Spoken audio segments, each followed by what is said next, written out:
A'udzubillahi minasyaitonirrajim. Bismillahirrahmanirrahim. Assalamualaikum warahmatullahi wabarakatuh. Alhamdulillah rabbil alamin. Wassalatu wassalamu ala asyrafil anbiya'i wal mursalin wa ala alihi wa sahbihi ajmain. Puji syukur kepada Allah Subhanahu wa taala yang mana pada kesempatan hari ini saya dapat berbagi ilmu yang saya dapat selama belajar di Sains Mengalir. Baiklah, sebelum saya memberikan sedikit apa yang saya pelajari di bangku perkuliahan saya akan memperkenalkan diri dulu. Apa kata orang, tak kenal maka tak sayang. Maka itulah saya akan memperkenalkan diri saya sendiri dulu. Perkenalkan, nama saya Ahmad Syukri. Nomor induk mahasiswa saya 1814 Prodi Manajemen Pendidikan Islam kelas semester 2 kelas B. Mata kuliahnya sosiologi dan antropologi pendidikan, dan diampu oleh dosen pengampu adalah Pak Aswari Misrar. Selanjutnya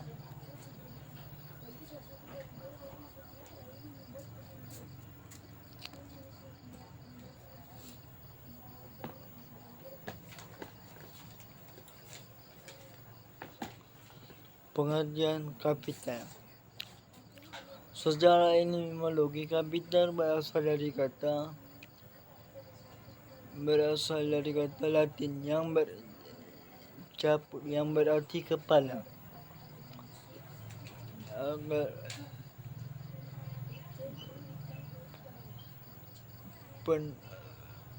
Pengertian di atas dapat diartikan sebagai bahan utama yang dibutuhkan, atau juga bisa disebut dengan modal. Jadi dapat saya simpulkan bahwa dari pengertian di atas adalah kapital itu disebut dengan modal, hal yang paling utama sekali. Namun kapital bukan hanya segala disebut dengan modal ataupun uang secara materi.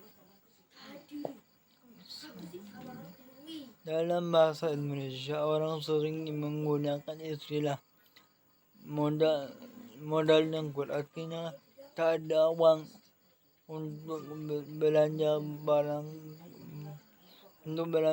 untuk dijadikan modal dalam belanja barang-barang kapital fisik, kecuali tenaga orang itu sendiri. Tenaga fisik tidak dapat dipisahkan dengan keterampilan, karena keterampilannya hanya dapat diwujudkan dengan tenaga fisik dalam penggunaan kategori besar ataupun kecil. Karena alasan inilah maka konsep kapital tidak bisa diterjemahkan dengan modal. Selanjutnya, macam-macam kapital itu ada 4. Yang pertama itu kapital sosial, yang kedua kapital manusia, yang ketiga kapital budaya, yang keempat kapital simbolik.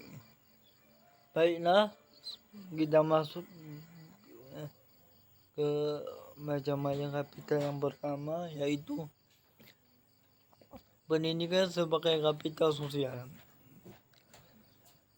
Kapital sosial adalah kapital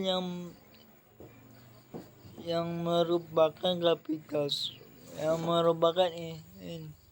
investasi sosial yang meliputi sumber daya sosial seperti jaringan, kepercayaan nilai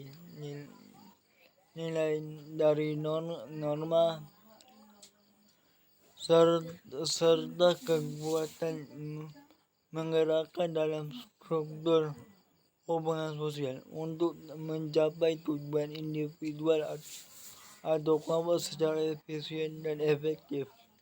Kepada kapital lainnya, pentingnya peranan kapital sebagai pendidikan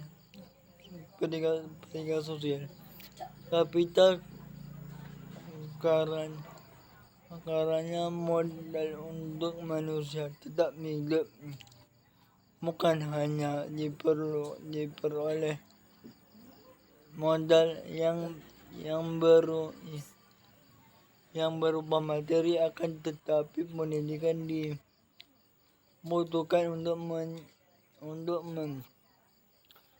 jembatan menuju manusia yang berwawasan luas, berdedikasi tinggi, dan mempunyai skill dalam menghadapi tantangan hidup dan yang global lain. Jadi pendidikan ini sangat penting. Mengapa saya katakan begitu? Karena di zaman sekarang banyak orang mengira sekolah itu membawa masa. Jadi jangan menganggap pendidikan itu sebagai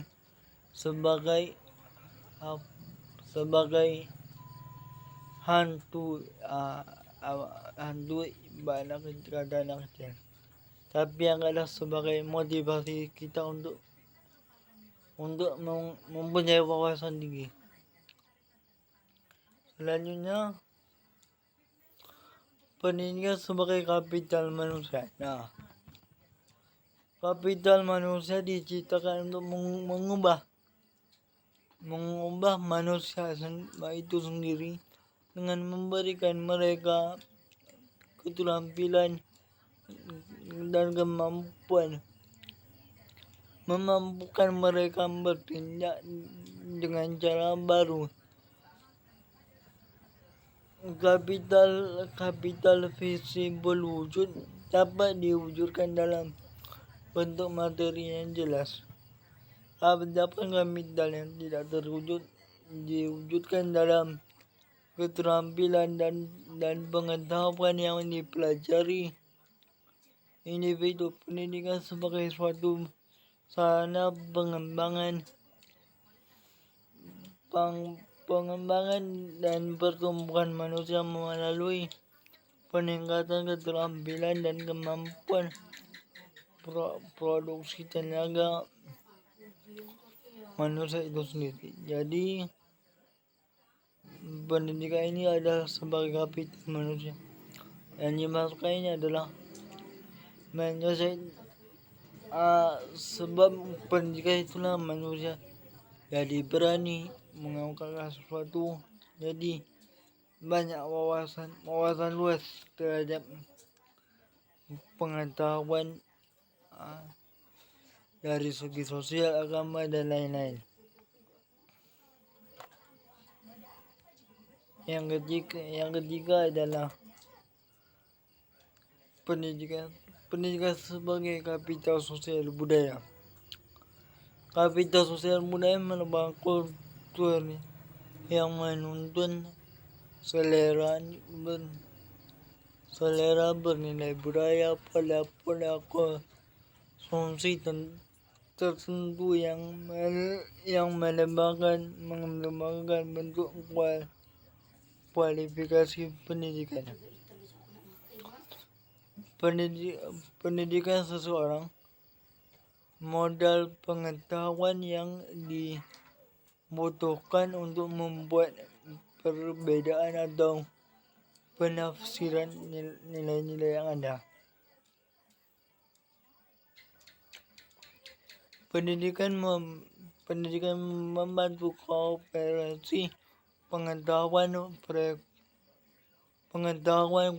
kultural tersebut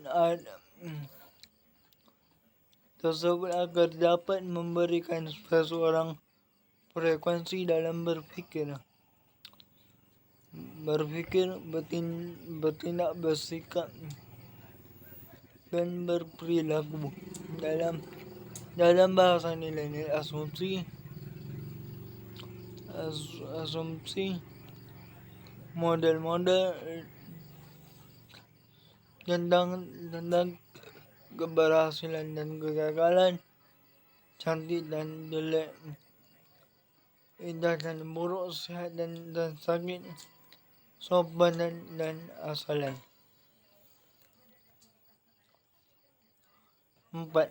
Pendidikan sebagai kapital simbolik. Kapital simbolik merupakan kapital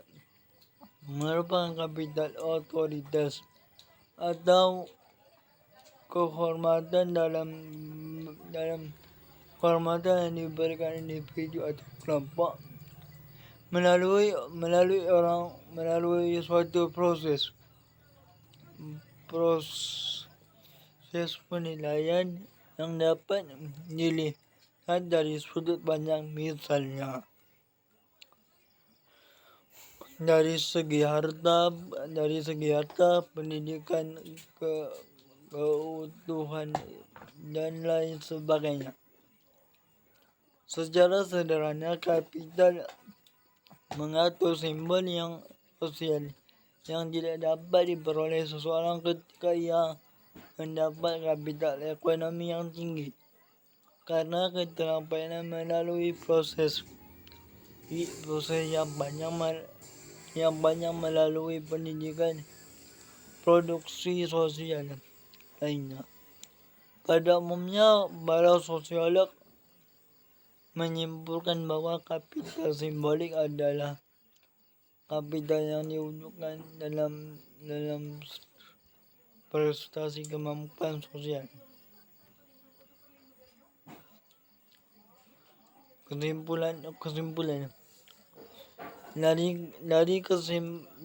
dari beberapa informasi yang dapat disimpulkan bahwa kapital sosial itu meliputi komunikasi, kepercayaan, dan kerjasama. Yang kedua, kapital manusia meliputi pengetahuan dan keterampilan. Dan yang ketiga, kapital budaya meliputi pengetahuan, kultur, dan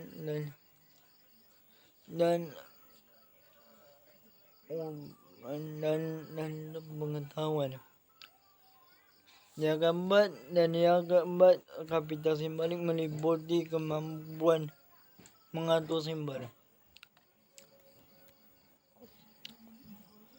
Saya lanjut, materi berikutnya adalah teori dan konsep kelas sebagai suatu sistem. Pengertian kelas. Kelas adalah ruangan di sebuah sekolah di mana dalam ruangan terdapat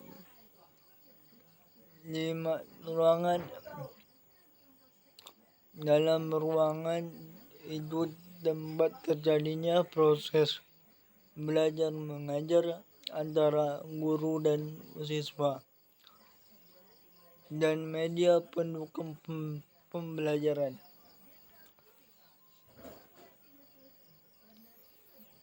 Pengertian sistem merupakan suatu kelompok elemen yang saling berhubungan, ketergantungan, dan mempengaruhi satu sama lain. Suatu sistem dapat diketahui sifatnya yang konstan dan atau terjadi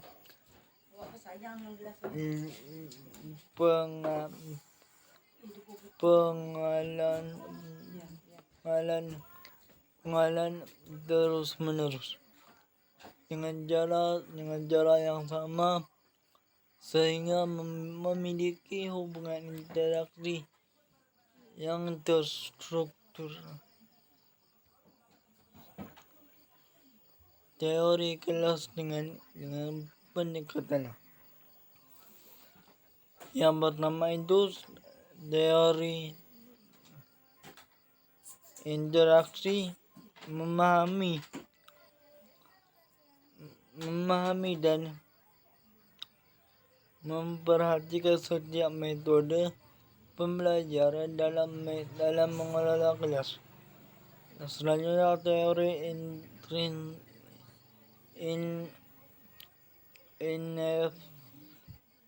interpretasi adalah mengenal situasi dan mampu melakukan kontrol sosial. Selanjutnya radikal adalah analis terhadap teori label. Selanjutnya konsep kelas. Pertama, kelas sebagai sistem sosial. Kedua, kelas sebagai sistem interaksi. Dan yang ketiga, kelas sebagai pertukaran. Konsep kelas yang pertama adalah kelas sebagai sistem sosial. Sistem sosial merupakan terjalinnya hubungan antar individu yang terjadi secara konstan dan saling berkaitan bertautan ketergantungan memenuhi satu sama lain. Yang kedua, kelas sebagai sistem interaksi.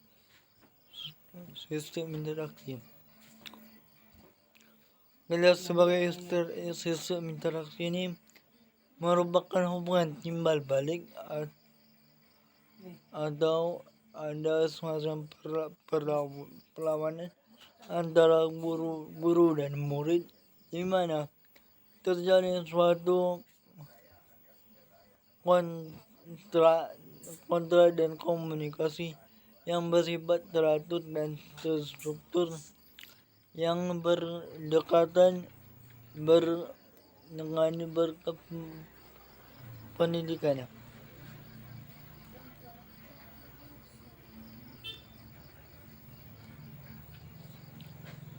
Tiga,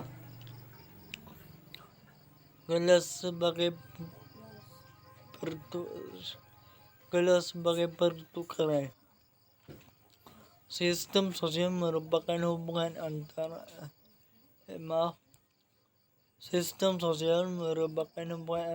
antara guru dan murid dalam memperoleh keuntungan baik bersifat berupa materi dan kebendaan maupun intrinsik berupa nilai atau peringkat penghargaan yang masih cinta kasih para siswa, orang tua dan unsur lainnya. Baiklah,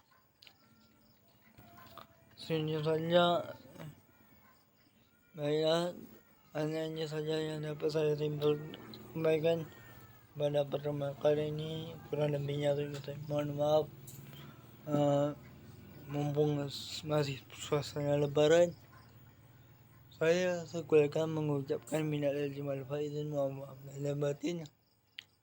Bila mana ada kesalahan saya mohon maaf, terutama kepada dosen pembimbing Pak Aswari Mister.